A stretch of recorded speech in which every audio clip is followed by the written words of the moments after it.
Hello বন্ধুরা, নমস্কার। আজ লক্ষ্মীর কিচেনে বানাবো চোক্কা ইলিশের রেসিপি করব বেগুন দিয়ে।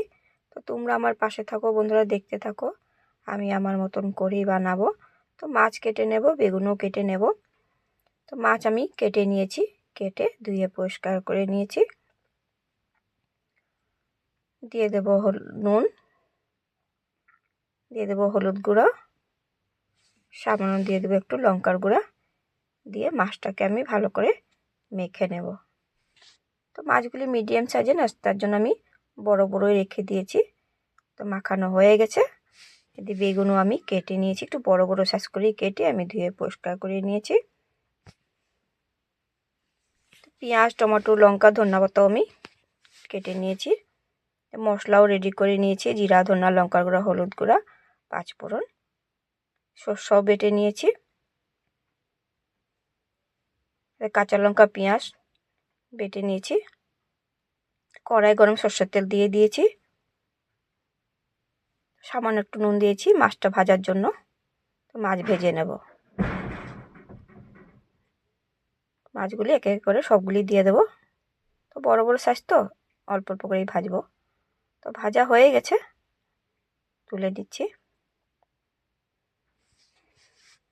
দেখুন মাছ ভাজা হয়ে গেছে। সেই তেলে দিয়ে দেবো শুকনো লঙ্কা, দিয়ে দেবো পাঁচফোড়ন, দিয়ে একটু নেড়ে চেড়ে নেব। দিয়ে দিচ্ছি পেঁয়াজ কুচি। তো পেঁয়াজটাকেও একটু ভেজে নেব। ভাজা ভাজা হয়ে গেছে, দিয়ে দিচ্ছি বেগুন। বেগুনটাকেও ভালো করে ভেজে নেব। তোমরা চাইলে হলুদ নুন দিয়েও বেগুনটাকে আগে ভেজে নিতে পারো। তো আমি সময়ের অভাবের জন্য একসাথেই ভেজে নিচ্ছি। তো মশলাও দিয়ে দিয়েছি, জিরা, ধনা, লঙ্কা, হলুদটা দিয়ে ভালো করে আবারও ভেজে নেব।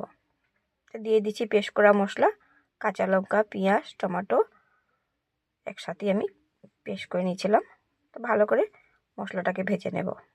তো ভাজা ভাজা হয়ে গেছে, দিয়ে দেব টমেটোর কুচি, আবার একটু নেড়ে নেব।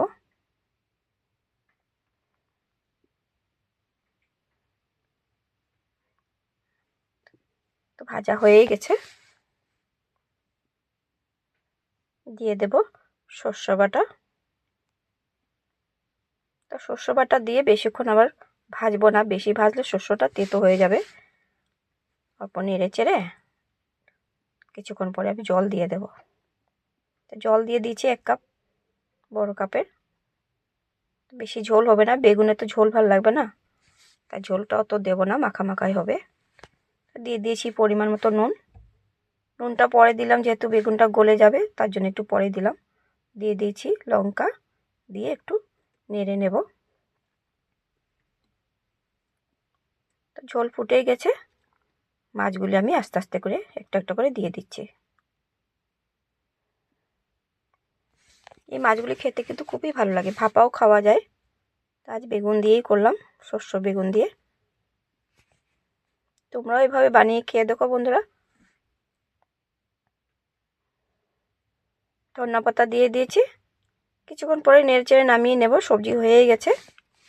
তো কেমন হয়েছে বন্ধুরা বেগুনের রেসিপি চোক্কা ইলিশ দিয়ে বানিয়েছি? তোমাদের যদি ভালো লেগে থাকে বন্ধুরা আমাকে অবশ্যই কমেন্ট করে জানিও। ইউটিউব বন্ধুরা আমাকে সাবস্ক্রাইব করে দিও, ফেসবুক, ইনস্টাগ্রাম বন্ধুরা আমাকে ফলো করে দিও, কমেন্ট করেও জানিও। আর তোমরা এত সুন্দর সুন্দর কমেন্ট করো বন্ধুরা। ইউটিউব বন্ধুরা আমাকে অনেক কমেন্ট করে, খুবই ভালো লাগে। তো মনের থেকে তোমাদের আন্তরিক ভালোবাসা রইল।